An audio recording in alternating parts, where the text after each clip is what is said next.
Hello दोस्तों, स्वागत है आपका सरस्वती इंस्टीट्यूट में। तो दोस्तों, जैसा कि आप स्क्रीन पर देख रहे हैं, आज की इस वीडियो में हम पढ़ेंगे नया संसद भवन से संबंधित जितने भी इम्पोर्टेंट क्वेश्चन हैं वो। तो ये क्वेश्चन आप अगर किसी भी गवर्नमेंट एग्ज़ाम की तैयारी कर रहे हैं तो ये वीडियो आपके लिए बहुत ही ज़्यादा इम्पोर्टेंट होने वाली है, इसलिए वीडियो को लाइक शेयर ज़रूर कर दीजिएगा। और अगर आप चैनल पर नए हैं तो चैनल को सब्सक्राइब ज़रूर कर लीजिएगा। चलिए बिना देर किए पढ़ते हैं। हमारा जो पहला पॉइंट है वो पढ़ लेते हैं। उसके बाद में इन पॉइंट्स के बाद में हम पढ़ेंगे जो इम्पोर्टेंट क्वेश्चन हैं वो पढ़ेंगे। और ये क्वेश्चन आपके एग्ज़ाम में कहीं ना कहीं पूछे जाते रहते हैं, तो ये वीडियो बहुत ही ज़्यादा इम्पोर्टेंट हो जाती है। तो आप अगर किसी भी क्वेश्चन का आंसर आपको पता है तो आप कमेंट में बताइएगा, और अगर नहीं पता है तो भी आप इस वीडियो को पूरा ज़रूर देखिएगा। चलिए पढ़ लेते हैं हमारा पहला पॉइंट क्या है। तो हमारा जो पहला पॉइंट है वो है नई संसद भवन की आधारशिला प्रधानमंत्री नरेंद्र मोदी जी के द्वारा 10 दिसंबर 2020 को रखी गई थी। तो ये पॉइंट बहुत ज़्यादा इम्पोर्टेंट है कि नई संसद भवन की आधारशिला किसने रखी, तो प्रधानमंत्री नरेंद्र मोदी जी के द्वारा नई संसद भवन की आधारशिला रखी गई थी। और ये कब रखी गई थी, तो 10 दिसंबर 2020 को ये आधारशिला रखी गई थी। याद रखिएगा, 10 दिसंबर 2020 को नई संसद भवन की आधारशिला रखी गई थी। और सेकंड पॉइंट देख लेते हैं क्या है। तो सेकंड पॉइंट है यह संसद भवन 64,500 वर्ग मीटर में बनी हुई है। तो ये भी याद रखिएगा, नया संसद भवन है, ये कितने क्षेत्रफल में बना है, तो याद रखिएगा 64,500 वर्ग मीटर में इसका क्षेत्रफल फैला हुआ है। तो नेक्स्ट पॉइंट देख लेते हैं क्या है। थर्ड पॉइंट है हमारा, ये 4 मंजिल बनी हुई है तथा इसका आकार है त्रिकोणीय है। ये भी क्वेश्चन काफ़ी इम्पोर्टेंट है कि नई संसद भवन का जो मंजिल है वो कितनी मंजिल बनी है, तो 4 मंजिल बनी हुई है, जबकि इसका आकार कैसा है, तो त्रिकोणीय है। ये क्वेश्चन बहुत ज़्यादा इम्पोर्टेंट है कि नया संसद भवन कौन से आकार का बना है, तो याद रखिएगा ये त्रिकोणीय आकार का बना हुआ है। बहुत ही ज़्यादा इम्पोर्टेंट क्वेश्चन है, त्रिकोणीय आकार का नया संसद भवन बना हुआ है। हम लोग बढ़ते हैं हमारे पहले क्वेश्चन की तरफ। पहला क्वेश्चन देख लेते हैं क्या है। पहला क्वेश्चन है, भारत की नए संसद भवन का उद्घाटन कब किया गया था। तो नए संसद भवन का उद्घाटन किया गया था, ये किया गया था 28 मई 2023 को प्रधानमंत्री नरेंद्र मोदी जी के द्वारा। नेक्स्ट क्वेश्चन है, नई संसद भवन का उद्घाटन किसके द्वारा किया गया। तो ये मैंने अभी आपको बताया कि नरेंद्र मोदी जी के द्वारा, ये हमारे भारत देश के प्रधानमंत्री भी हैं, इनके द्वारा नए संसद भवन का उद्घाटन किया गया था। और कब किया गया था, तो ये 28 मई 2023 को नई संसद भवन का उद्घाटन किया गया था। नेक्स्ट क्वेश्चन है, नई संसद भवन का वास्तुकार कौन है। ये भी क्वेश्चन काफ़ी इम्पोर्टेंट हो जाता है कि नई संसद भवन का वास्तुकार कौन है। तो इसका आंसर हो जाएगा विमल पटेल नई संसद भवन के वास्तुकार हैं। इसके इम्पोर्टेंट पॉइंट्स देख लेते हैं। तो इसके इम्पोर्टेंट पॉइंट हैं वो हैं, नई संसद भवन का निर्माण टाटा प्रोजेक्ट्स के द्वारा किया गया तथा इसकी डिज़ाइन को अहमदाबाद की company HCP design and management private limited ने किया।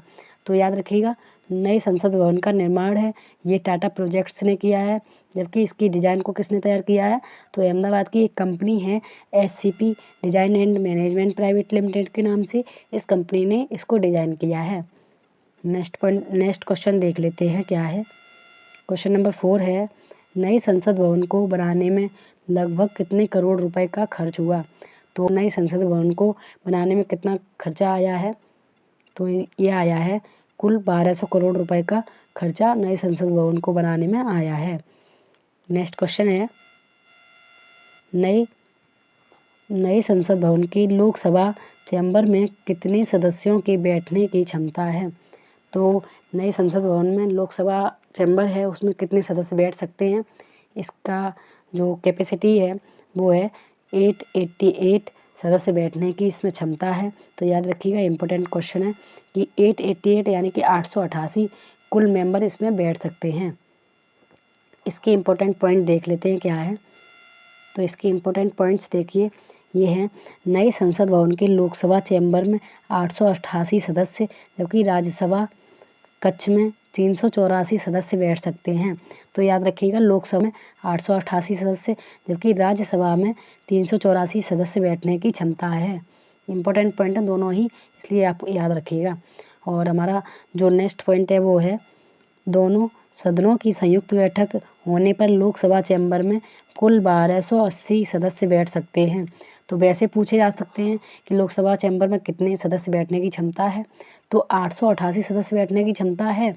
लेकिन अगर संयुक्त बैठक होती है तो लोकसभा में कितने सदस्य बैठ सकते हैं, तो 1280 सदस्य बैठने की क्षमता है। नेक्स्ट पॉइंट देख लेते हैं क्या है। नेक्स्ट क्वेश्चन है, संसद भवन में कितने प्रवेश द्वार हैं। तो संसद भवन में कुल कितने प्रवेश द्वार हैं, इसका करेक्ट आंसर हो जाएगा, संसद भवन में कुल 3 प्रवेश द्वार हैं। और ये 3 प्रवेश द्वार, इनके नाम क्या क्या हैं इनको देख लेते हैं। इन तीनों के नाम हैं, जो 3 मुख्य द्वार हैं इनके नाम हैं ज्ञान द्वार, शक्ति द्वार और कर्म द्वार। तो याद रखिएगा, संसद भवन में कुल 3 प्रवेश द्वार हैं, इनको नाम क्या क्या दिया गया है, तो ज्ञान द्वार, शक्ति द्वार और कर्म द्वार, इनको नाम दिया गया है। नेक्स्ट क्वेश्चन देख लेते हैं क्या है। क्वेश्चन नंबर 7 है, नई संसद भवन में लोकसभा कक्ष की थीम क्या है। तो थीम भी आपके लिए बहुत ज़्यादा इम्पोर्टेंट हो जाती है, याद रखिएगा। नई संसद भवन की लोकसभा में जो थीम है लोकसभा कक्ष की, वो थीम क्या है, तो इसका करेक्ट आंसर हो जाएगा, राष्ट्रीय पक्षी मोर लोकसभा कक्ष की थीम है। जबकि राष्ट्रीय पुष्प कमल ये किसकी है, तो ये राज्यसभा की थीम है, याद रखिएगा, बहुत ही ज़्यादा इम्पोर्टेंट है। नेक्स्ट क्वेश्चन देख लेते हैं क्या है। क्वेश्चन नंबर 8 है, नई संसद भवन में राज्यसभा कक्ष की थीम क्या है। तो अभी मैंने आपको बताया लोकसभा कक्ष की थीम है वो है राष्ट्रीय पक्षी मोर, लोकसभा की थीम है। जबकि राज्यसभा की थीम क्या है, तो राष्ट्रीय पुष्प कमल, ये राज्यसभा की थीम है, याद रखिएगा, ये भी इम्पोर्टेंट क्वेश्चन है। नेक्स्ट क्वेश्चन देख लेते हैं क्या है। क्वेश्चन नंबर 9 है, संसद भवन के उद्घाटन के समय कितने रुपए का सिक्का जारी किया गया था। ये भी काफ़ी इम्पोर्टेंट क्वेश्चन है कि संसद भवन का जब उद्घाटन हुआ था उस समय कितने रुपए का सिक्का जारी किया गया था, तो इसका करेक्ट आंसर हो जाएगा 75 रुपये का सिक्का नए संसद भवन के उद्घाटन के समय जारी किया गया था। नेक्स्ट क्वेश्चन है, नई संसद में ऐतिहासिक राजदंड संगोल ये बहुत ही ज़्यादा इम्पोर्टेंट शब्द है, संगोल को लोकसभा अध्यक्ष के आसन के समीप स्थापित किया गया है। संगोल किसका प्रतीक है, तो एक संगोल होता है, ये सस्ता हस्तांतरण का प्रतीक है। और ये कहाँ पर स्थापित किया गया है, तो ये स्थापित किया गया लोकसभा अध्यक्ष के आसन के बिल्कुल समीप में स्थापित किया गया है। नेक्स्ट क्वेश्चन है, इसको आप याद रखिएगा, इम्पोर्टेंट क्वेश्चन है, काफ़ी इम्पोर्टेंट है, तो याद रखिएगा। नेक्स्ट क्वेश्चन है, पुरानी संसद भवन का निर्माण कब हुआ था।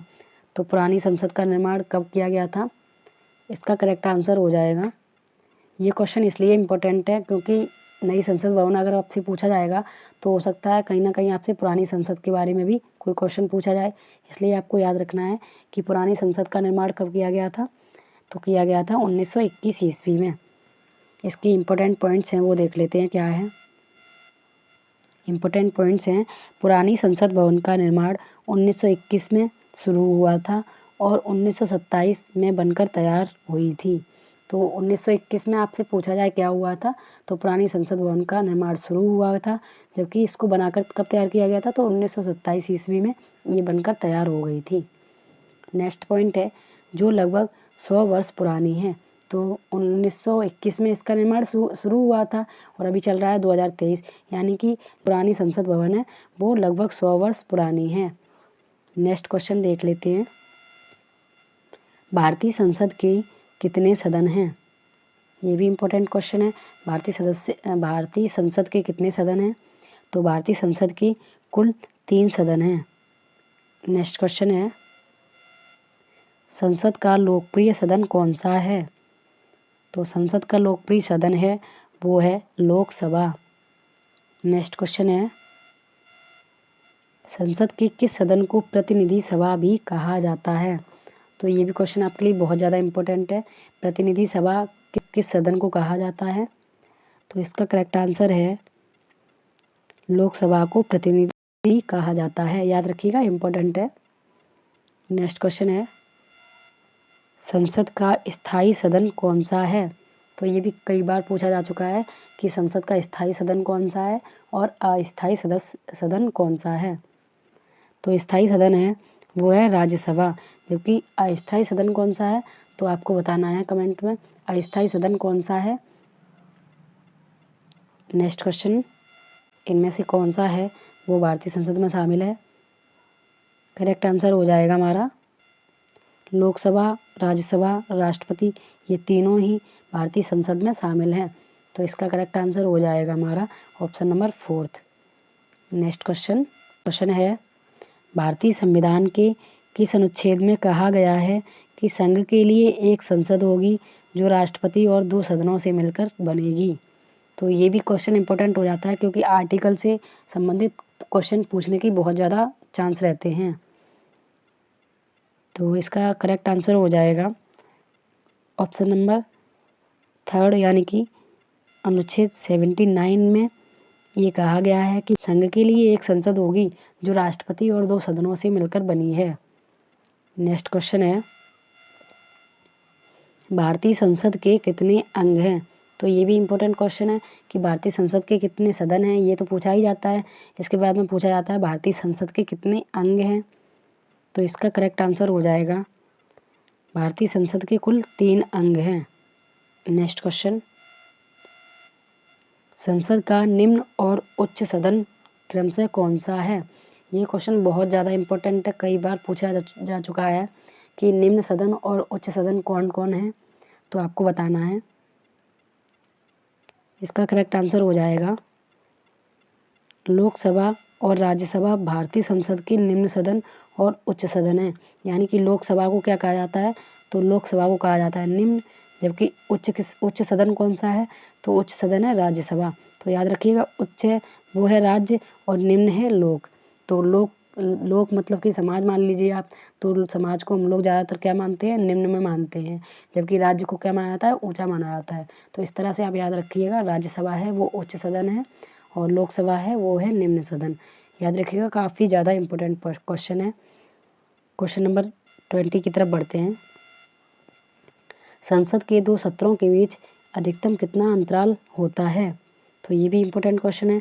संसद के 2 सदनों के बीच अधिकतम कितने महीने का अंतराल होता है। तो इसका करेक्ट आंसर हो जाएगा संसद के 2 सदनों के बीच अधिकतम 6 महीने का अंतराल होता है। नेक्स्ट क्वेश्चन की तरफ बढ़ते हैं। संसद के कौन कौन से सत्र होते हैं। तो इनमें से कौन से सत्र हैं जो संसद में होते हैं। इसका करेक्ट आंसर हो जाएगा मानसून सत्र, शीतकालीन सत्र, बजट सत्र। ये तीनों ही सत्र हैं जो संसद में होते हैं, यानी कि इसका करेक्ट आंसर हो जाएगा ऑप्शन नंबर 4। नेक्स्ट क्वेश्चन है संसद के दोनों सदनों के संयुक्त अधिवेशनों की अध्यक्षता कौन करता है। यानी कि हमसे पूछा जा रहा है कि जब संसद के दोनों सदनों में संयुक्त अधिवेशन होते हैं उनका अध्यक्ष कौन होता है। तो इसका करेक्ट आंसर हो जाएगा लोकसभा अध्यक्ष। यानी कि लोकसभा अध्यक्ष जब दोनों सदनों के बीच में संयुक्त अधिवेशन होते हैं तब उनकी अध्यक्षता करते हैं। नेक्स्ट क्वेश्चन है संसदीय काल का पहला घंटा क्या कहलाता है। यानी कि संसदीय काल का प्रथम घंटा होता है उसे क्या कहते हैं। ये क्वेश्चन भी काफ़ी ज़्यादा इम्पोर्टेंट है, कई बार पूछा जा चुका है। तो संसदीय काल का जो पहला घंटा होता है वो कहलाता है प्रश्नकाल। यानी कि जो प्रथम आवर होता है उसको हम लोग कहते हैं प्रश्नकाल। इसके इम्पोर्टेंट पॉइंट देख लेते हैं क्या क्या हैं। तो इसके इम्पोर्टेंट पॉइंट हैं वो हैं शून्यकाल का समय प्रश्नकाल के तुरंत बाद अर्थात 12 से 1 बजे तक होता है। तो आपसे पूछा जाए शून्यकाल कब आता है तो आपको बताना है प्रश्नकाल के तुरंत बाद जो आता है वो शून्यकाल होता है। और प्रश्नकाल कब आता है तो संसद का पहला घंटा होता है वो होता है प्रश्नकाल। और प्रश्नकाल के तुरंत बाद आता है शून्यकाल। और शून्यकाल कितने बजे से कितने बजे के बीच होता है तो आपको बताना है 12 बजे से 1 के बीच में शून्यकाल का समय होता है। तो ये वीडियो यहीं पर समाप्त हो गई है। इसके बाद मैं आपको एक क्वेश्चन होमवर्क में देती हूँ। इसका आपको क्वेश्चन का आंसर देना है कमेंट में और बताना है कि इसका आंसर क्या होगा। तो क्वेश्चन है, किस अनुच्छेद के तहत संविधान में संशोधन कर सकते हैं। ये क्वेश्चन बहुत ज़्यादा इम्पोर्टेंट है, तो आपको इसका आंसर कमेंट में ज़रा देना है कि संविधान संशोधन कौन से अनुच्छेद के द्वारा कर सकते हैं। और उम्मीद करती हूँ आपको वीडियो पसंद आई होगी। पसंद आई हो तो वीडियो को लाइक शेयर करना ना भूलें, और चैनल पर नए हैं तो चैनल को सब्सक्राइब जरूर कर लें। चलिए मिलते हैं एक नई वीडियो के साथ, तब तक के लिए जय हिंद।